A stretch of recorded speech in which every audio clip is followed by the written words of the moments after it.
Welcome, everybody, to the Tuesday edition of the Not Your Average Investor Show. Today, we are answering a question that you have brought us many, many times, and that is, when coming up on a major maintenance expense, a predictable major maintenance expense for a roof, for an HVAC, for these things that we know have a life cycle, does it make sense to hold on to your property, or should you take it on and continue, or should you move it, cash out and move on and go do something else with it? I'm your host, Pablo Gonzalez. With me, as always, the man that I affectionately like to call GC because of his genius concepts, because he knows how to generate cash flow, because he's a great co-host, and because his name is Gregg Cohen. Say hello, Greg. Hello, everybody. Fantastic to be with you today. It is fantastic to be with you too, buddy. How was Thanksgiving, man?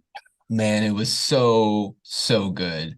It was my birthday on Thanksgiving. And so I don't remember the last time my birthday was on Thanksgiving, but I had 10, 12, 13 family members over the house, and we were all celebrating. And then we have a tradition that we do in Atlantic Beach, where I live right here in Jacksonville. We do this run in the morning, and then we had kind of like an impromptu like brunch birthday celebration with friends from my community. So it was just an awesome day. And I got to celebrate my day for the entire day. Normally on a birthday, when we're old like we are, you only get maybe a couple hours or a dinner. I got to celebrate all day, celebrate with those that I love. So it was fantastic. Good for you, GC. You deserve a celebration. And you know what? Like as you were talking about this idea of bringing people together and celebrating some stuff, I think we have a big announcement to make, don't we? We do. It is maybe the most anticipated announcement in the history of the Not Your Average Investor Show. What do you think? I think so. I concur.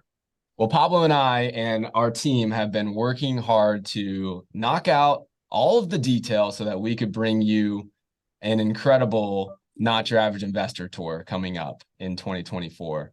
If you remember last year, it was one of the highlights of our year. We had over 50 folks that flew in from all over the country, even drove in from all over the country. Somebody came in from California and drove to be at our tour. It was a very, very special day.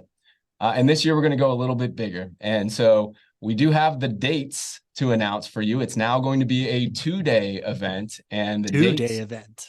That's right. If you couldn't handle one, just get ready for two. So it's going to be February 16th and February 17th. It's going to be a Friday and a Saturday, February 16th and February 17th, 2024.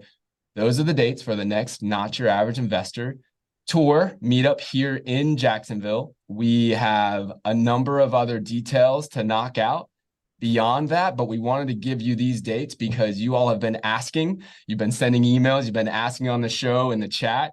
And we appreciate all that love. So we do have a few more details. So we're not actually selling tickets at this time, but we did want to give you that save the date, February 16th and February 17th, 2024.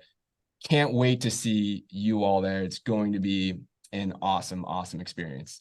I'm so excited. I'm excited for everybody to be able to start making plans. I know that many people have asked us, Denny, Jen, right? Like a bunch of, Early Bird, I think, sent us his schedule, made sure that we could coordinate with it. I remember the last tour, the biggest thing that really stuck out to me was just, we did the tour, we did the education thing, we did the panel, we did the live property of the week, but it was the social hour after. And, it's easy to be super happy with meeting everybody that we've been friends with here in the chat and everybody that we've been like hanging out with and seeing everybody connect to each other. But it was the folks that had never really known JWB that came because a friend taught them, that would come up to me and be like, what the hell is going on here? This is fascinating, right? Like, it is so obvious for anybody that shows up to realize that we have this like vibrant community of people that like love each other, that are friends, that have this like shared mission. And I love seeing, it's like that aha moment. It's like seeing a baby's eyes open up, right? Like when people see it for the first time and be like, I did not know that this could exist. I'm addicted to that piece. So I just can't wait to do it again. GC, what can we tell people that? So it's 2 days. Last year was 1 day, 2 days. What do you have locked down that we can tease out a little bit of? Absolutely. So here's what we know for all of you who asked to come and be a part of the JWB office, to come and see what it's like to be here in our walls. we organized this tour this way over 2 days, largely to make sure that we could have an office component. And so what will be happening on the first day is everybody's going to get to come into the office. We're going to have a special keynote address in the beginning of the day. We're going to have lunch provided for everybody. There will be some element of an office tour. We're not sure how we're going to handle all of you in our office and touring at one time, but there's going to be some element of an office tour. So you get to definitely meet all of the wonderful teammates here at JWB who are so excited to meet you as well. And then what we're going to do is take a page out of last year's success story for the tour, which was our property of the week. We actually did a property of the week last year live on site to one of JWB's turnkey properties. We're going to run it back and do the same thing. So we've got buses organized. We're going to take everybody to the tour, to the property for you to get your hands on it, ask a whole bunch of great questions, and do a live show right there at the property. Then we're going to have a special happy hour set up for everybody, and that'll be Friday. On Saturday, we're going downtown in downtown Jacksonville to the Sweet Pete's building, which is the same place we went last year, which you all loved. There will be a number of other keynotes and addresses and wonderful speakers that are lined up. I'm going to hold back on some of those details because the guest list that we have is going to blow you away when we share it, and we're locking down those final details. So we'll wait on that just a little bit, but you're going to love the people that we have lined up to speak with you. We're going to have lunch provided. We're then going to do a downtown walking tour. And again, I'm going to hold back some of these details because I think they're going to blow you away. But the tour we did last year was incredible. And we're just going to step up our game, take you downtown in Jacksonville, show you what Jacksonville is today, and show you what Jacksonville will be over the next 5 to 10 years. When you see all of JWB's downtown investments, along with all of the other partners downtown that are contributing to this $4 billion of active development that is going on in our beloved city just downtown here. So going to get to see all that, and then we're going to wind up with another just fantastic happy hour spot that I'm gonna say the details on that one too, because that one's going to be a lot of fun to share with you. So 2 days that if you are somebody who is brand new and you've never met Pablo, myself, my entire team, this is the best opportunity for you to come and get to meet all of the wonderful people here, get to see Jacksonville for what it is and to see what it will become, and get an early sneak peek from the insiders who know what is really going on, and then also make a great investment in our turnkey properties. So how do you feel about it? I'm pumped. Yeah. Yeah, man. February 16th and 17th, 2024 in Jacksonville, Florida. Like you said, you'll meet Greg, you'll meet me, you'll meet the JWB team, but most importantly, you will meet each other.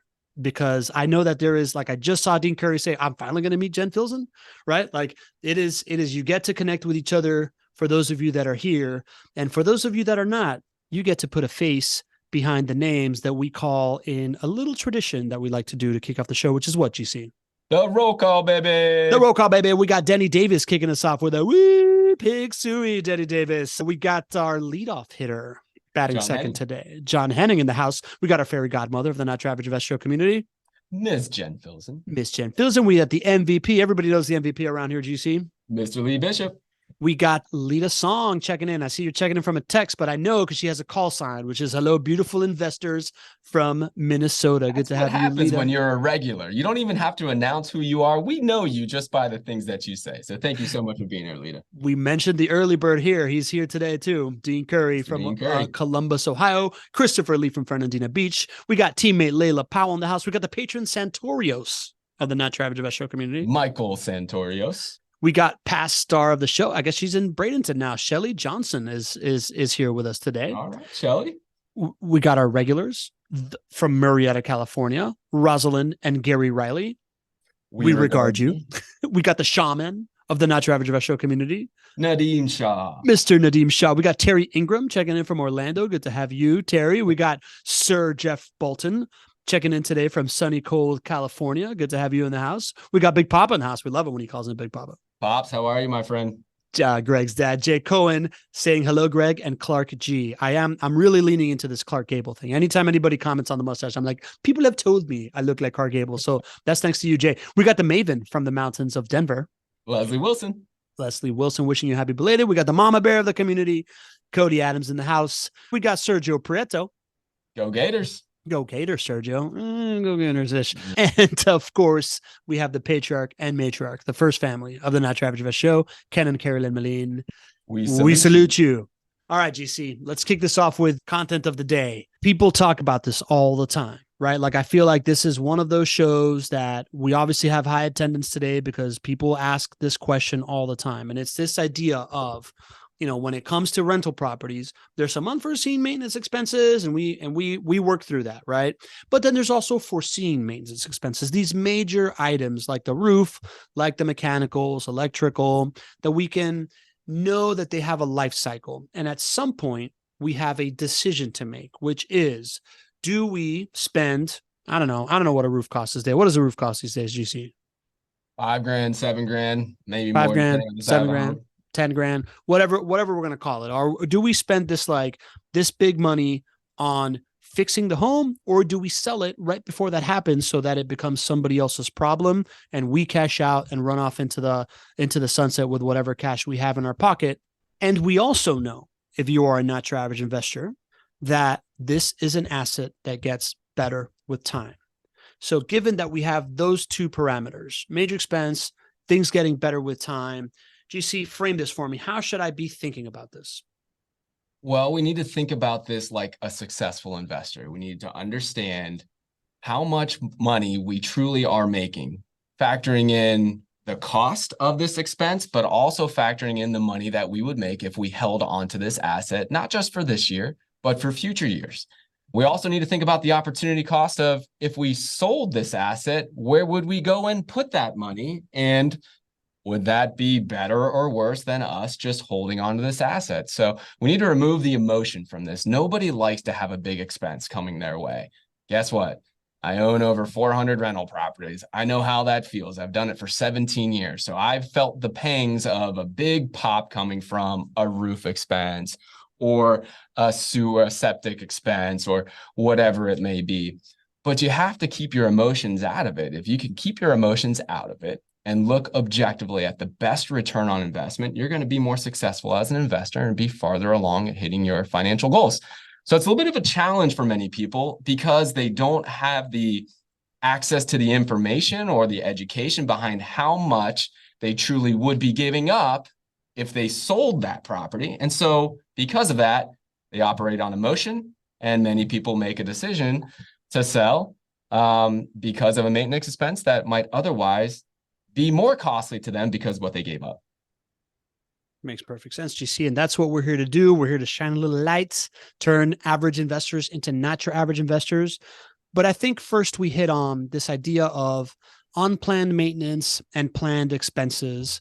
And if we know about that, then before we can even think about that, we want to be able to set ourselves up to succeed, right? Like, if this asset gets better with time, we want to buy investments that that these major mechanicals are in place, and we don't want to defer maintenance and, all the things that we teach in Not Your Average Guide. Can you give me a quick rundown of how to avoid this stuff hitting you early on in your investment journey? Absolutely. When we talk about the way to be a successful investor, it starts with the team.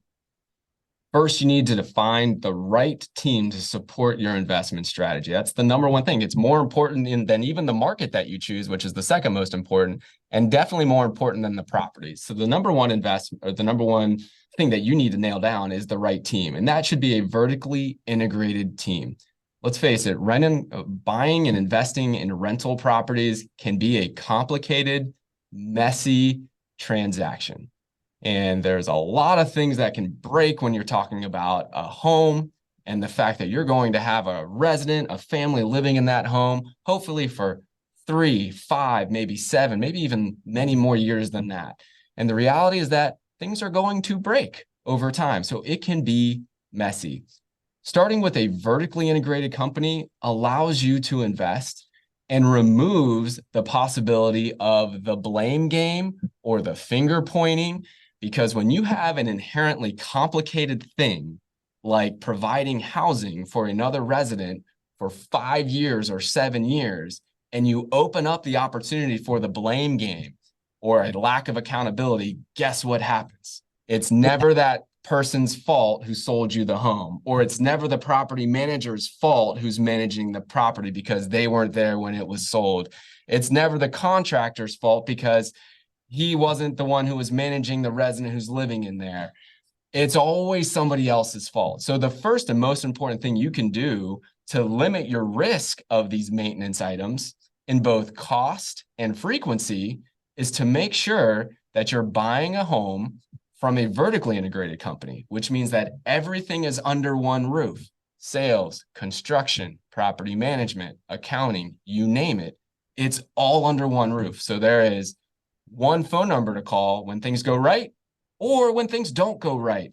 And when a company is built that way, inherently it's going to lower the risk of the maintenance costs. Love it, GC. So did you also hit on the fact that you don't buy this stuff unless you know that the roof is new and there is new HVAC, or like that it's been looked at? I was chatting with people in the chat over here. I didn't. I'm glad you gave me that opportunity to talk specifically about that, because a vertically integrated company is incentivized to renovate your home or build your home in a way where you do not have deferred maintenance.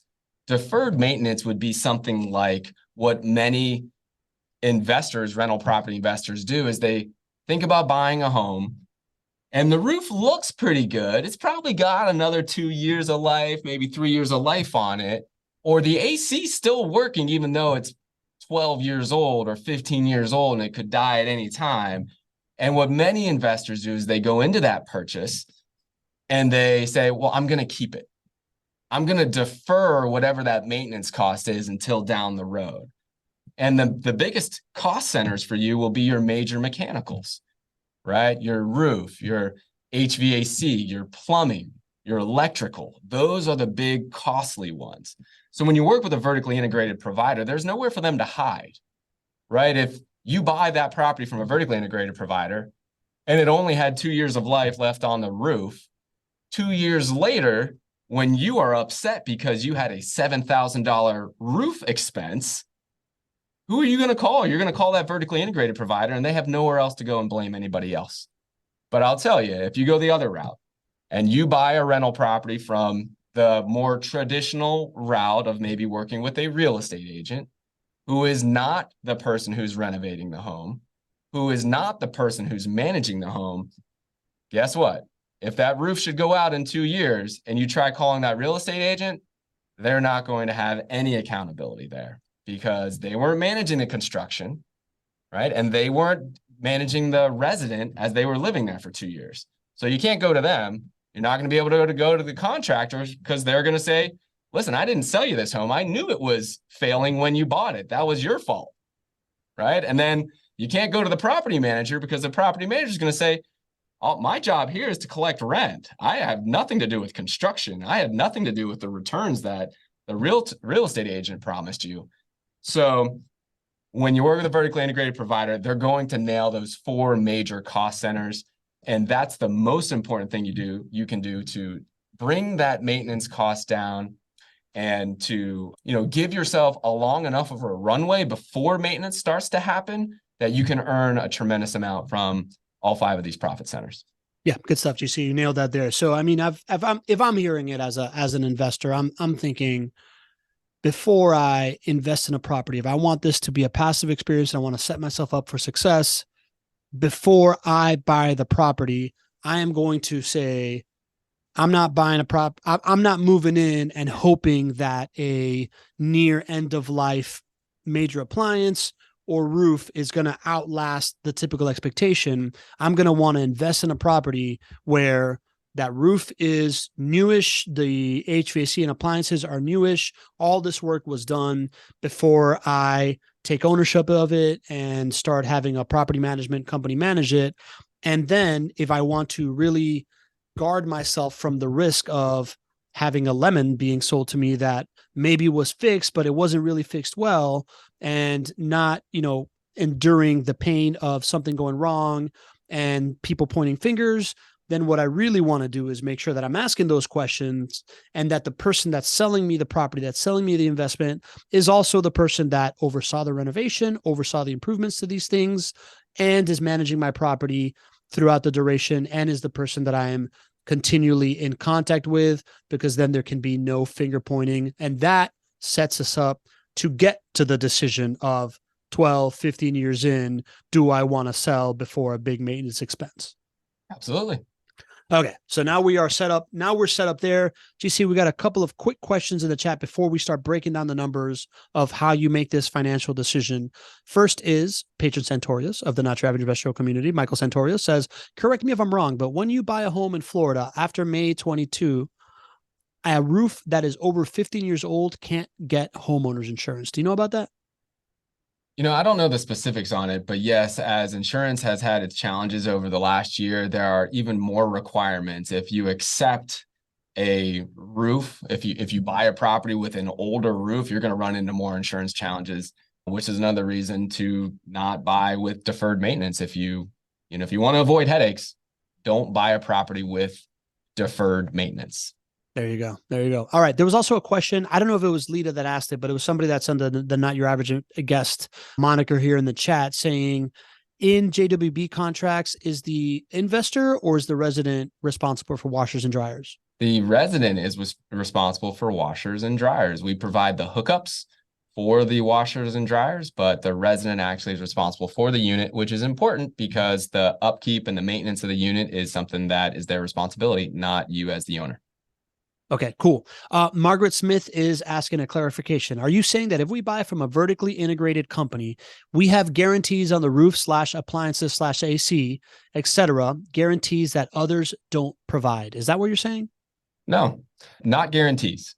But what I'm saying is a vertically integrated provider is incentivized to make sure that you do not have those major cost centers hit you in a way that if you buy from somebody else who is not vertically integrated, they're not incentivized. The money that they earn and your business has no bearing in years 5, 7, 10, 15 on that other way of buying a rental property. So there's no guarantees. You're not going to see guarantees.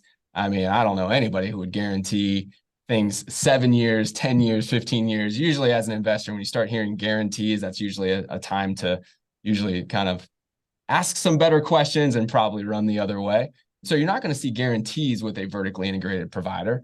But what you should take away from that relationship is you understand how they make more money if these costs don't happen to you.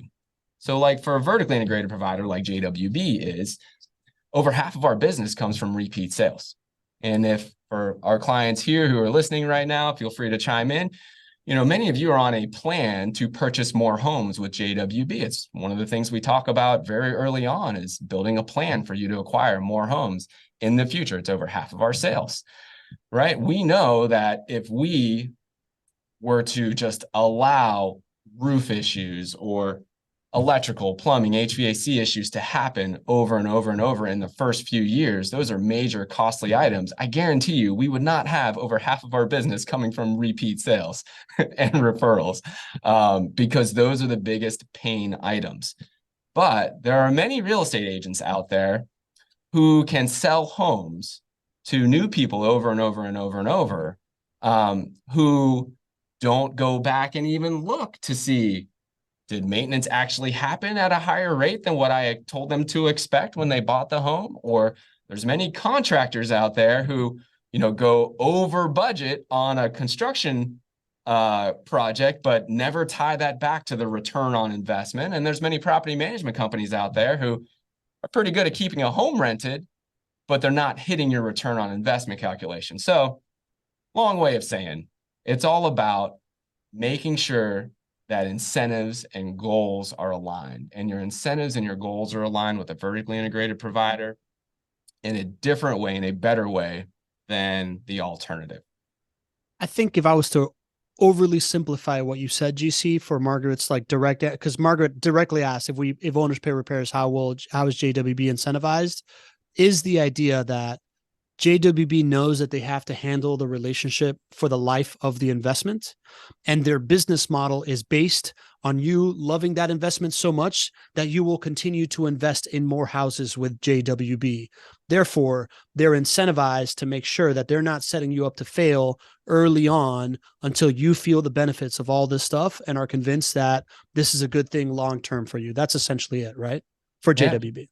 Well, we have returns on investment expectations to perform to. Realtors don't, contractors don't, property management companies don't. But a return on investment expectation is what we have to produce for you. And you do that by keeping maintenance costs low, along with a lot of other ways that we can accomplish that for you. Love it, man. I want to get into the meat of the show and talk about these numbers. One last question, because he's had it up here in the Q&A, and I've just been kind of like keeping topical with what's going on in the chat. So, Jeff, I appreciate you being patient with us. But Sir Jeffrey Bolton asked the question, does JWB maintenance amount on the deal sheet include setting aside for these system replacements? For example, if a roof is 10 years and estimated to cost us 7 Gs, does that maintenance amount include $700 a year to set aside for that planned event? So the answer to your question is yes. The expectations that you see on our property evaluations include the expected costs of what people may call capital expenditures, as well as routine maintenance. Capital expenditures would be things like a major mechanical expense, like the roof going out, like Jeff said. So the way that we get those numbers is we look and we see, for the 17 years that we've been owning rental properties ourselves, 18 years now, we're getting close to our 18th year. So 18 years that we've been owning rental properties ourselves. And for the 6,000 properties that we manage, what are those actual maintenance costs as a percentage of the rents that are collected? And so it's all based on data, and that is what is in your evaluation. And just to point out, though, that, it's certainly not a foregone conclusion that in year 5 or year 10 that your roof is going to, fail. Roofs are designed to actually last longer than that. I think probably 15 years, 20 years, 25 years, depending on the roof and a lot of other things. So what you do is, instead of saying, well, it's going to fail in 10 years and it costs $7,000, the better thing is just to work with a company who has experience managing millions of dollars of rental property portfolios, who's committed to tracking how their maintenance costs have actually come in, who has that data. And then that's how you project to make sure that you, again, can hit the return on investment expectations for clients. Got it. All right, GC. There's another quick one here. Renee, I think he meant to send this to everybody, but he sent it to just hosts and panelists. So you got to shift from hosts and panelists to everybody so everybody can see it, Renee. But he's putting, I'm a repeat investor in JWB and have had issues with some of my new homes with plumbing, septic, and toilets. Nothing in the first year, but I'm seeing issues after the year 3. One home in particular need to replace both toilets. The expense sets me back and it gets expensive. What do you think about that? Well, of course, I don't have access to the information in front of me and the returns and whatnot, but, it's real. It's investing in rental properties. And I'm glad we have the forum here and we have so many clients here to talk about it. We've openly talked about your experience, Pablo. And, you had an eviction in the first, I think, year and a half or so on one of your properties. Mm-hmm. And so, maintenance items do happen in the first few years. I try really hard to make sure that I don't create the impression that you're not going to see any maintenance items. Even though we're vertically integrated and we're incentivized, the reality is that you still have somebody living in your home. And when people live in your home, things break. But the types of maintenance items you should see are not the big pops, right? You should not see the big pops in the first year or two, or even longer, right? But it is real that you do see maintenance items, and we build those into our projections. They're in every single property evaluation right off the bat. Yeah. So Renee, also thanks for popping that in there, right? We like to shine the light on every once in a while something happens. People do. It's a variable experience because it is a rental home and people are living in it, right? GC. So happy to be here, answer that stuff. And all right, let's do it. So we're going to go over the projections of what it looks like and how you make this financial decision. But first, we got to give a little bit of advice here, right, GC? Yeah, absolutely. Just a call to everybody before you think about actually putting your money with any financial institution. Make sure you do your own due diligence. I'm going to be sharing some numbers here. And, of course, these are estimates and are not guaranteed, and you should do your own due diligence. There's different ways of calculating different returns on investment. This is the one that makes the most sense and is generally accepted. But above all, we're not a financial advisor. We're not offering financial advice or planning. And with that, let's get into it. Yeah, gee. So as you were preparing for this, I remember you telling me that the first thing that people really need to understand for them to like make this decision isn't what do you stand to, like how you compare this to the expense. It's really understanding how much wealth you are building year over year in this asset. So first, you put together this idea of if things start to go, hey, start to need these big expenses somewhere around year 15, let's talk about what we are gaining year over year in these types of years. You want to talk us through this? I do. And I think there's two things that really should jump out to people, or maybe two areas where there's just a lack of understanding from, average investors out there.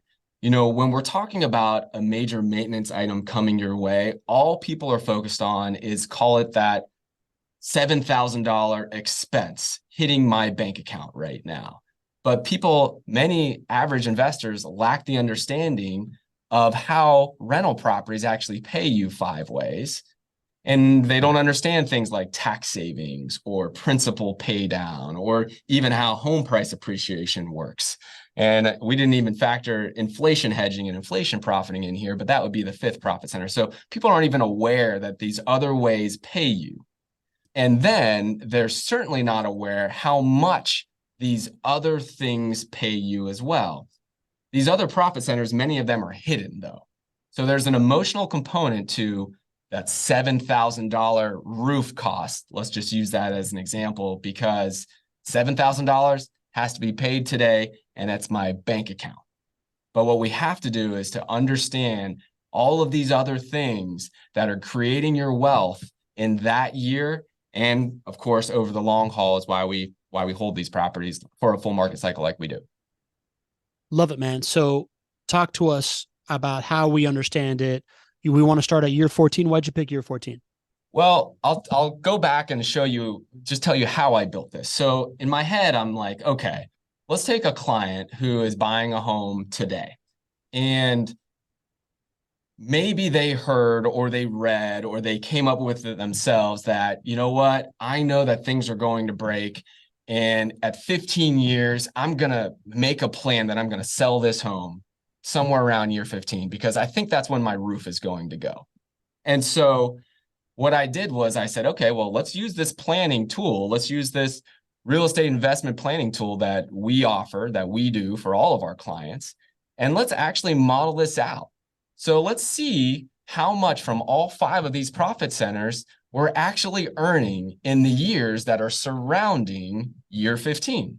And so all of the numbers that I'm going to share with you are built off of buying a property at today's average purchase price, which is right around $240,000 for a JWB property, with today's interest rates and using financing from today.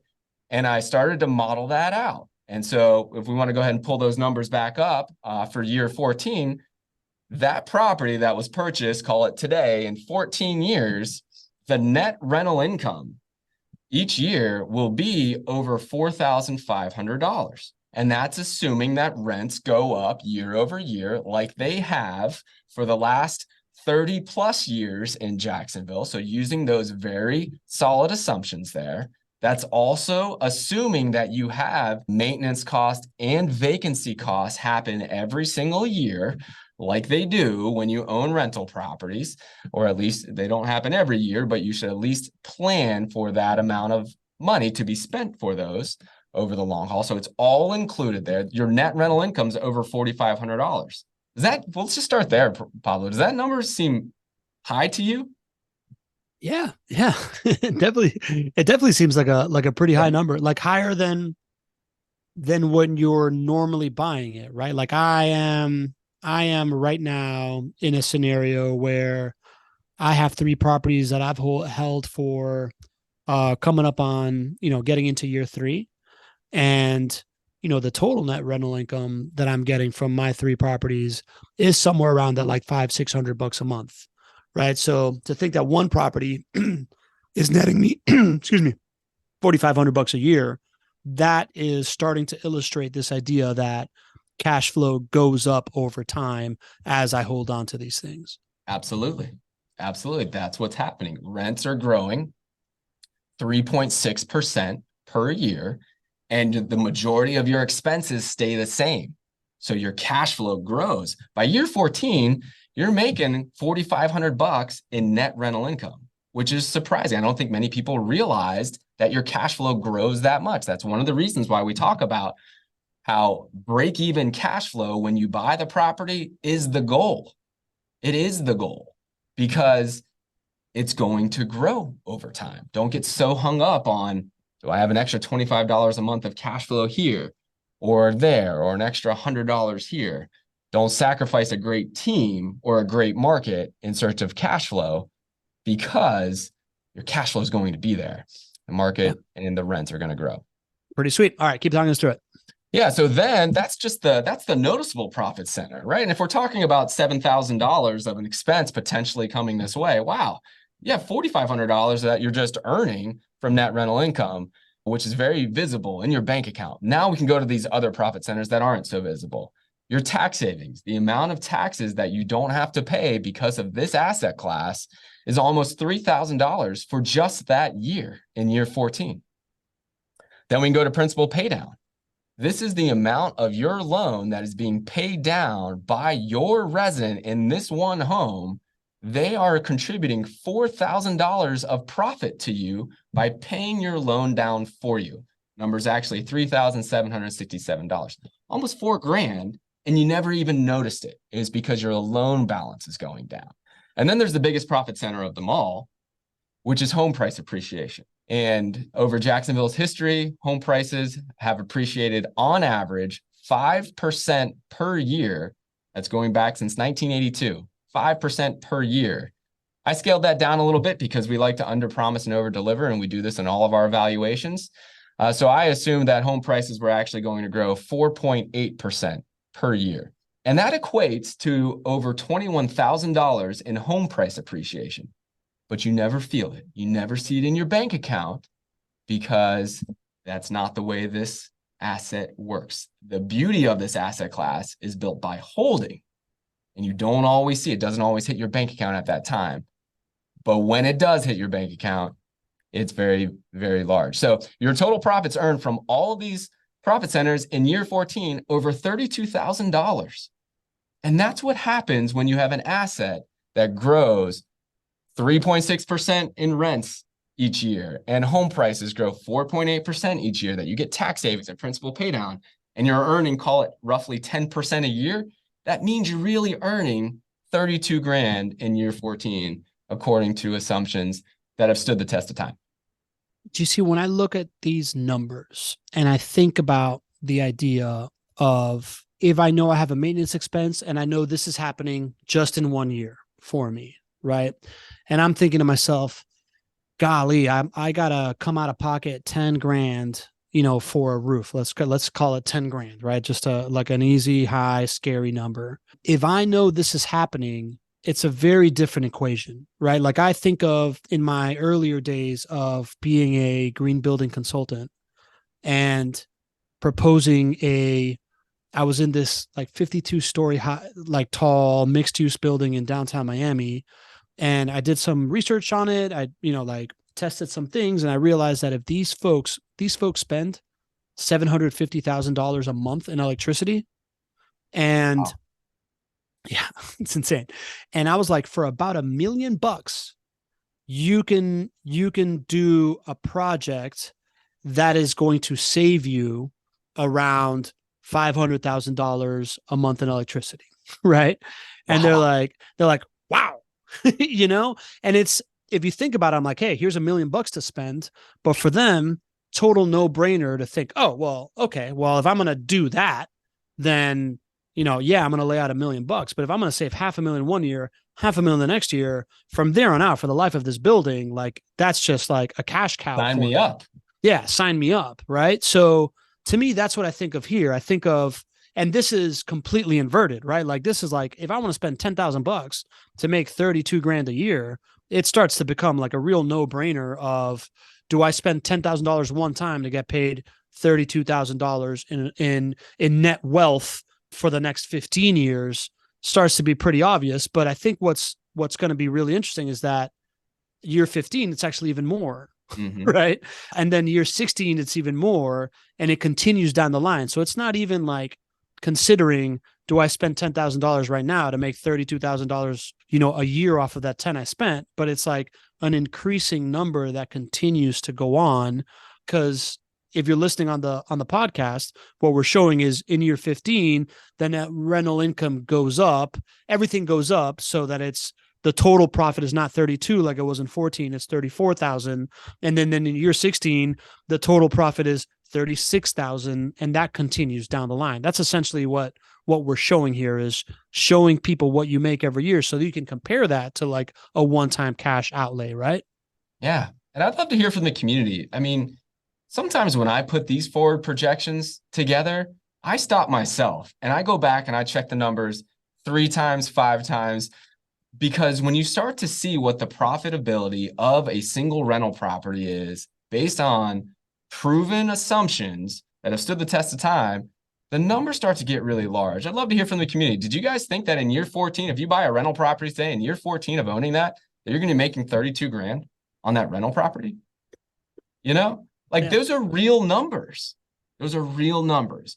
The thing is, and this is a challenge for all investors out there and people in general, people have a hard time handling their emotions, and they have a hard time planning for cash flow. And it's definitely beyond investors we're talking about here, right? Yeah. Emotions and cash flow.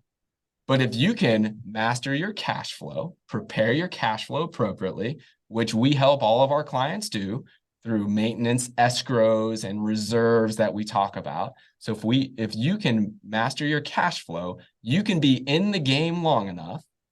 And if you can handle your emotions, you can be in the game long enough so that in year 14, you can make 30 grand on an investment that you probably put $75,000 into, right? That's the same, investment that you just talked about for the $1 million example, saving 500 grand a month, right? It's not as good as that because that was a month, but this is a year, right?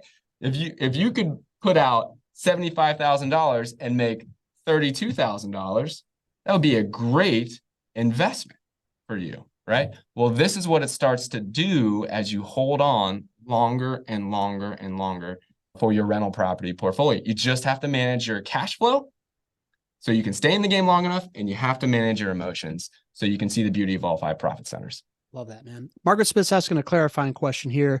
32K on an investment of 240K equals 13% ROI. So that year you're making 13% ROI essentially.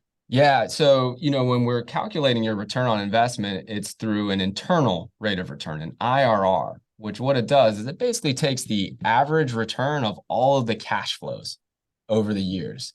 So in your rental properties, your cash flows in the beginning will be a lot smaller, and over time they'll grow. And then you'll have a big cash flow event at the very end of the year. And so the right way to do this is to take an internal rate of return, which basically takes an average of those cash flows. It takes into account the timing and the size of the cash flows.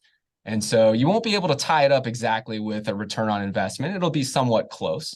You also need to take into account the financing.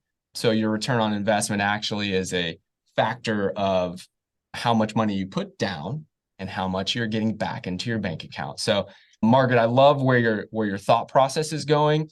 And if you'd like us to kind of actually map out how your return on investment is calculated, it would probably be a separate conversation of this because we'll show you the returns and the calculations. You can go to chatwithjwb.com, set up a time to speak with my team. But I love that investor hat, right? We're starting to see the power of holding on to this investment, and the number, that $30,000, is real. And it should make this answer of should we hold on to this rental property, even though if we're going to have a $7,000 expense or maybe even a $10,000 expense, you're starting to see the power of holding even when some of these negative things happen. Good stuff, GC. I want to get through, Margaret, you also put another longer question in the chat. Please put that in the Q&A so that I don't lose track of it. I want to go back, but I want to get through the presentation piece of the show today. Because GC, you put together some numbers, right? So these are the numbers at Tal, right? Like you're making this much per year. But when it comes to the decision, you're not making the decision in a vacuum. You don't normally know that, you could be at year 14 and think you have one more year in your roof, but your roof might have 3 more years, or it might have 5 more years, or 2, or 1, right? Like you're never really sure about that. So there's another kind of like component to this. You want to tell us about it before I share those numbers? Yeah, absolutely. Right. They talk about how, it's not timing the market, it's time in the market. And that adage holds true for a number of different markets, right? More traditional asset classes like stocks, bonds, things of that nature, right? And also rental properties. You're not trying to time when something really positive is going to happen or when something really negative is going to happen. Is the reason is because for most things you can't. And so what you end up doing is making lower returns on investment and not seeing the fruits of a really solid investment strategy when you really try to be Nostradamus and when to time things out. So when things go wrong on a roof, there's no way you could time that out, right? You could maybe have a general idea that maybe a roof needs to be reevaluated, later in the life cycle, call it 10 years, 15 years, 20, 25 years, somewhere around there. But there's no way that you're going to know with pinpoint accuracy when that roof is going to fail. So this idea, even if you could pinpoint it, by the way, let's say the roof costs $7,000. We just showed that you're really making 30 grand in year 14, 32 grand. Even if you could pinpoint it, you're making $25,000 on that trade by holding that asset. But oh, by the way, you can't pinpoint it because nobody knows exactly when bad things happen. So it makes this idea of selling because I know something is going to break even less sound because you don't know. So I started to put some numbers together for what happens if you're just 1 year off from your expectations of when this roof may fail. And Pablo is taking his sweet time over there there we go, my friend. Oh, man, I haven't been able to make fun of you and your skills for a while there. So, Man, I'm having some problems with my monitor, which made me mess that up, but I thought I had it. Anyways, continue. So, all right. So how much money am I leaving on the table if I'm wrong about the maintenance item? So if you miss when you think that maintenance item is going to happen by 1 year, you're leaving $34,000 on the table. If you miss it by 2 years, you're leaving $68,000 on the table. And let's just say that you miss it by all 3 years, which is very, very possible. You're leaving over $100,000 on the table from this one rental property because you wanted to get out in front of potentially saving $7,000 on a roof that you had a hunch might go bad. Does that seem like a sound investment to you, Pops? I mean, I don't know if I would call it an investment. I think it would be a decision based on risk and reward. And what I see here is I can try to predict something to like avoid some kind of risk, but number one, it feels like I am risking too much upside here and the things that I benefit from based on the reward that I would get from taking $7,000 off the table. Absolutely. We have to be able to put ourselves in a different place into year 15, let's say. Yeah. When you own a rental property today, it's largely break even on cash flow. We've talked about this openly for years now, right? You're not getting rich because of net rental income, right? But what you're doing is you're creating an asset that over time is going to grow so that the cash flow is there when you need it, right? If we're talking about potentially selling a property because in 15 years you think a maintenance cost is coming your way, it makes even less sense when you put yourself into the financials of how this rental property is going to look in year 15, right? We just looked and you're making $4,500 to maybe $6,000 in net rental income in years 14, 15, 16, right? 4,500 in year 14, 5,200 in year 15, 6,000 in year 16.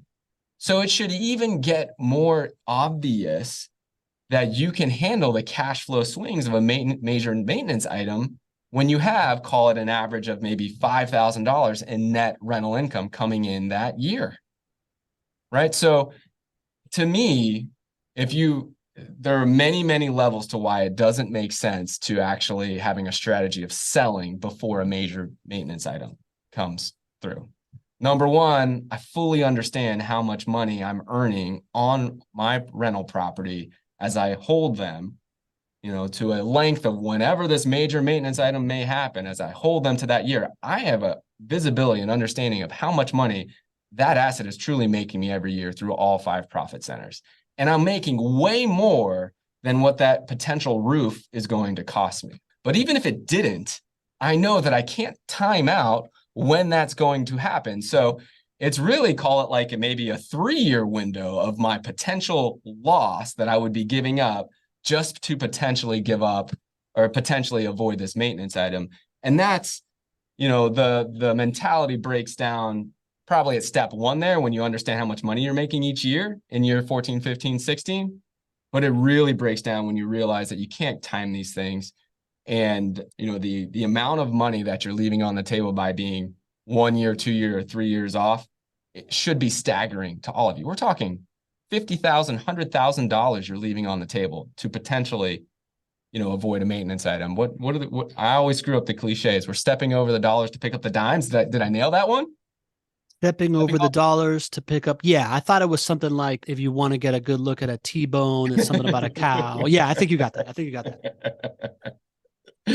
Oh man, gotta love Chris Farley. Gotta love Tommy Boy. All right, GC. Well, Tommy Boy. You put one final slide here together that I wanna share. Tell me more about this one. Am I on the wrong one again? You were. Yep. That's and when you put the slide up, then I'll this is a good one. This is a good one. So then I forgot that I put this one on here. Yeah. So then I'm thinking, all right, I try to think about you guys and the questions that you may be having, because these are all really great questions. The idea of potentially selling before a maintenance cost comes, I hear that all the time. And there's folks out there that are thought leaders that propose that strategy, but they haven't owned rental properties as long as I have, for most of them, / all of them. So I thought, all right, your next question may be, what if maintenance and vacancy costs go up 20%? Does it still make sense to hold on for years 16 through 30? And so I said, okay, well, let me tack on an additional 20% for maintenance and vacancy costs because things break more often than the original projections. How much money would I then be leaving on the table? Well, the numbers are really staggering. If your maintenance costs go up 20% and you hold on for years 16 through 30, your profits earned with your expected maintenance and vacancy is 800 grand. But if it goes up, meaning if your maintenance and vacancy goes up 20%, you're still earning $786,000. So what that's saying is, even if your maintenance and vacancy costs go up 20% over what you originally expected, which is a lot, you still have a cushion where you're largely earning the same amount just by holding on in years 16 through 30. So that the end goal here, the point here is, guys, you have so much of a cushion. There's so much reason that it makes sense to hold on to this asset for a full market cycle. You have a huge cushion. Even if maintenance and vacancy costs go up higher than you expected, it still makes sense because these other profit centers are so powerful in delivering that return on investment for you. There you go. So main lesson is essentially the amount of money that you stand to gain each year as you enter years 14, 15, and 16, when these big maintenance expenses seem to happen, is significant. And if you can make it clear and understand it and see that you are gaining in the, $32,000, $35,000 in wealth every single year, you're looking at a $7,000, $10,000 expense very, very differently. And even more so, you can't predict exactly when it's going to happen. So you may be off by a year, 2 years, 3 years before that expense actually needs to hit if you're trying to do it preemptive, which means that you are already missing out on all of that. And even more so, even if these estimates of what these costs are going to be that you provide as a vertically integrated provider who knows needs to be held onto this for the lifetime of it in order to provide a good experience. Even if you're wrong by 20%, the numbers are still in favor of holding on to the property just from the numbers standpoint is essentially what your final point is, right? 100%. Keep that Cool. investor hat on.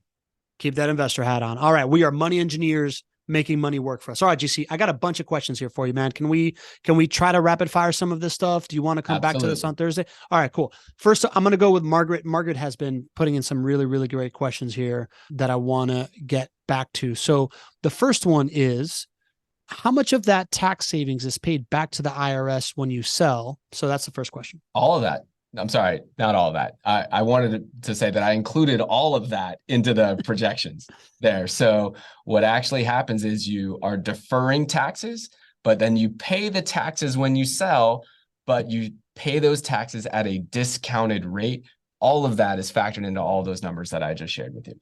Got it. And then she also put, when I replace a bigger ticket item, kitchen appliance, roofs, blinds, I purchased the max warranty with that. Does JWB routinely install warranted items on new or older refurbished homes that are passed on to the new owners? Yes. So in new homes, there's a builder warranty. And for the homes that we renovate, there are contractor warranties. And many times there are warranties on the specific items that are actually in the homes. Got it. Also got another one here from Jeff Bolton. Assuming you did set aside the maintenance amounts over those first 10 years, and that's included in the net cash flows over the life of the investment, isn't that $7K already prepaid by the resident over the last 10 years? So in year 10, when the roof does get replaced, year 10 cash flow is not impacted as you already have those funds set aside, and that restarts the same cycle and you have a new roof on your asset. Yes, Jeff is very astute and he picked up on something that I didn't go out of my way to highlight here. But when we talk about that $7,000 of fictitious maintenance expense for the roof that's happening, you know, our maintenance projections every single year for your rental property already have those types of costs built into them. So in essence, you have that would sort of already be prepaid in a sense by you expecting a certain amount of maintenance that happens for your rental property every single year. So this is an ultra conservative way to look at the decision of whether to sell or whether to hold. You know, when we say you might be earning, let's say $5,000 of net rental income in that year, well, a part of that is already assuming you're paying some amount of maintenance expense already. And so great call, Jeff. It even makes the numbers look that much better from what you're saying. Beautiful. He also put in the chat, didn't hear it, but to avoid the $7K for a roof, you sell a $250K asset. Are you not going to pay $15K in real estate fees to sell? So spend $15K no longer to have the asset, but save $7K on the roof. Well, Jeff, another really astute point, and I didn't go out of my way to mention this either, but for all the numbers that I shared with you, I assumed that you're spending 10% of your sales price in your selling, holding, and closing costs. So those appreciation numbers are actually much more conservative than what they would be. It basically takes out the cost of selling the house or closing costs and other holding costs and things of that nature. So again, I went super conservative. It takes into account the thing that Jeff's talking about there, that 15 grand that he's mentioning there. It would take that into account, and the numbers still are the right way that I shared with you earlier. All right. Ken Moline, patriarch of the first family, says, is there such a thing as a lemon in rental estate, in rental property investing? If you evaluate expenses, say over a 5-year window, and they far exceed a 4% per year initial projection, would you advise selling the asset? Well, there's not a lemon law. There's not a lemon law in investing. But I think the question is, well, geez, if you have more maintenance items, maintenance costs, you know, do you say to yourself, hey, listen, I got a bad deal, or I got a bad lemon, you know, lemon property or whatnot? And I don't think that's the case at all. You know, when I look at my first homes that I purchased back in 2006, before I had any experience, I can guarantee you the homes that I own, not ones that we sold, that I own, that we did our renovations on, we exceeded much more than 4% maintenance cost on our own homes. And I still own those today. But what's happened since I invested in those homes? right? Home values have gone up at a rate that is much higher than the historical average in Jacksonville. If I go back from that time until now and I look at rents, they've gone up at a very high rate, higher than I probably expected at that time because I didn't know in 2006 what to expect. So that's where you really have to keep your investor hat on, right? Look objectively at your total return. And it doesn't really matter how you get there. If you get there by having lower maintenance costs and then appreciation was exactly what you expected and you beat your return on investment goal, boom, you should be happy and your vertically integrated provider should share in that success with you. If your maintenance costs are higher than that vertically integrated provider told you to expect, but your home price appreciation is way high, or your property taxes are lower, or however you get there, and you wind up with a better return on investment than you were told to expect, you should be excited. So there are many ways. We don't want to look at just maintenance costs or just tax savings or just home price appreciation or just net rental income in a vacuum. You should be thinking about this holistically, because your job as an investor is to produce the best risk-adjusted return with your money, no matter how you get there. Love it. You got time for a couple more of these? Sure. All right, sure. Missy Johnson says, idea for future show. I recently came across information regarding replacing your mortgage with a first lien HELOC or purchasing a home with a first lien HELOC, which is supposed to allow you to pay off the mortgage in 5 to 7 years rather than the traditional 30 years. Wondering if you know about this process and how well it would apply to rental properties. And since it's not a traditional mortgage, would that help to be able to continue making property purchases? Once you reach your limit of 10 mortgages, is there a limit to number of HELOCs you can have? Future show idea, GC, or do you have a quick comment on that? Two things, both things. Number one, Misty, you're going to be really excited about our show next Thursday. It's all about how you're going to shave off 3 to 5 years to hitting your financial goals through effective pay down of your mortgages. We're going to have our good friend Paul Shively from Fortune Builders on the show. That's going to be next Thursday. So I think that's going to hit to the heart of your question. I am aware of some of those strategies. Quite honestly, I have never found a partner that I truly just believed in and where they made it really simple for me to understand how that works. I have found more holes in that strategy than things that I truly understood, but I'm open to it. So if you have a good article or a good connection and you want to, send that over our way, I honestly, I hear it proposed. It just never really clicked for me, never made sense, specifically when we're talking about that strategy you're looking for. So if you want to connect me, just go through your JWB portfolio manager and, I'll start up that conversation and maybe we can turn that into a show specifically on the thing you're talking about. Awesome, Missy. Send us the information. All right, Mike Foster. This is a comment, not a question. Another practical consideration before attempting to sell a home when expensive repairs are pending is that most any buyer, especially one who hires a professional inspector before closing, is going to either significantly lower their purchase offer or make their full listing price offer contingent on all of those repairs first being professionally completed. Either way, the current owner will wind up paying for the work. In that case, if your only motivation to sell is anxiety over needed repairs and you have an otherwise appreciating rental property with JWB, you might as well bite the bullet, pay for the repairs, and hang on to the property for long term and gain the financial benefit down the road. 100%. Right. The only time that you know that you 100% have a maintenance expense coming your way is when that maintenance expense is coming your way. And if you are trying to prepare to sell it, the next person who's going to buy that asset from you is also going to know that. So if you have a roof that is failing and that costs $7,000 to fix, it's your duty to share that with the person who's buying it from you. And they're also going to lower their offer by $7,000, $10,000, $15,000, many times more than what the actual cost is, because there's the fear that it might cost more. So an excellent point by Mike. What it really illustrates is if you were going to sell the property because of a fear of something going wrong, it really is you giving up multiple years of returns in order to sell that, which is just super costly and doesn't make sense on a return on investment basis. That, by the way, Margaret also asked in the chat, so if it is time to sell, right, like as it one day will be for someone, Do you fix the roof first or do you sell it as is? You can do either one. You have to disclose it. Yeah. Probably would be a better return on investment for you to have it fixed and then to sell it as an asset that doesn't have a problem like that. Because all of us are investors out there. And if I have to go and buy a property that has a failing roof, not only am I going to lower my offer by what the failing roof cost is, but I'm also going to lower it for any other potential issues that you may not that might not be aware of, plus the time and effort for me to actually fix it. So if you have the ability, and you want to make the most money, you should probably fix it before.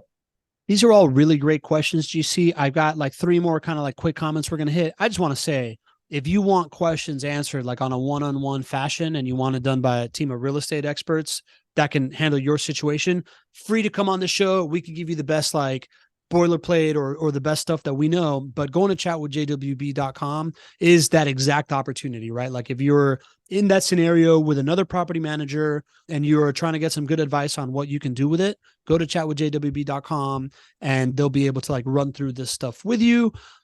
And if you are a current investor, you just talk to your portfolio manager. They're able to answer these questions, right? All right. Just wanted to give that quick disclaimer. Real quick then, Dean Curry, Early Bird, says, all of these numbers, going back to this case study that you put together, GC, all of these numbers are assuming one property with JWB, right? I think JWB suggests 3 properties to maximize cash flow and have risk mitigation. It would be fun to see the same chart with 3 properties. What do you think about that? Yeah. You just multiply by 3. The numbers get even more fun. Yeah. Yeah. I'm using the same sample property. If you use the same sample property, just multiply that times 3. If we wanted to get real specific, and I know Dean has multiple homes with us, so we could show the value of one home, a lower priced home, and, a middle price and maybe a higher priced JWB investment, and we really could get detail oriented with it.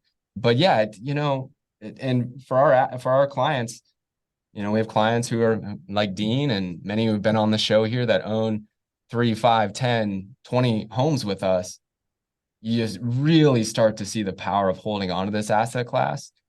And when you start to multiply some of these numbers times 3 or times 5, you're making $90,000 or $150,000 a year from all 5 profit centers for your rental properties that you've held on to for 15 years. It starts to really hopefully sink in why this can help you so much. This can be a key to your financial strength and achieving those financial goals. You just got to work with the right team and you got to set it up correctly so you can be in the game long enough to take advantage of this asset class. And last but not least, a little tip here in the Q&A from our patron Santorius. Michael Santorius says, do your own due diligence. I'm not an accountant. Section 168 of the IRS code allows for accelerated depreciation of most repair items the year they're put in service. A new $10,000 roof can be depreciated over 10 years, lowering your taxable income for the next 10 years. I may be wrong on the years. I love it. I'm not an accountant either, but I know there are some amazing things you can do for write-offs, especially for larger ticket items. There's things that you can do. So reach out to your CPA, but we get to invest in probably the most tax-advantaged asset class available to the everyday folk out there. And so that's why I love it. Neil, did you see? Great topic. Had a bunch of people, had over 70 people on here today. So we know that when you have a question that's burning for you, we make a show about you, show up. So keep feeding us questions. We'll continue to do what feels good. This is great. So we want to continue doing it. I want to, first of all, Margaret Smith, MVP today. Love the hard questions. Love the different, poking at it. So you're welcome back here all the time. And that was a really a lot of fun. So really appreciate that. Lee, you're still the MVP overall. Just for today, we give it to Margaret. But what I want to say is I just really want to thank the community for showing up here and being here for like an hour, middle of your workday. We're here over an hour, adding value to this thing. Never goes unnoticed by us that you make this show go with all this great advice in the chat with Michael Santorius and Mike Foster and Dean Curry and everybody adding in here is what makes this thing great and what is going to make our meetup great in February. So put that date on your calendar, February 16th and 17th. Speaking of dates on the calendar on Thursday, GC, kind of similar topic, but different, right? We're going to talk about on Thursday in the portfolio of the week, how much does short-term thinking cost you and how much you make by holding on? What's different about that show than this show? Do you remember? Well, we're going to get a little bit more detail oriented on just how much you're earning in each decade of ownership through Profit Center. So here we just looked at that, call it 1 to 3 year span of potentially when this maintenance item may be coming your way. But what we're going to shine a light on is years 1 through 10, how much you earning, years 11 through 20, how much you earning for this asset, and years 21 through 30. And I think, again, it's going to give that big picture here, showing why so many JWB clients who are in years 10 through 20 are experiencing this type of financial independence and the ability to hit their financial goals. And it's all going to come together. So make sure you're there on Thursday. And thank you all for an incredible show as well. And I'm super stoked to see all of you already saying that you're buying your plane tickets, coming to the event February 16th and 17th.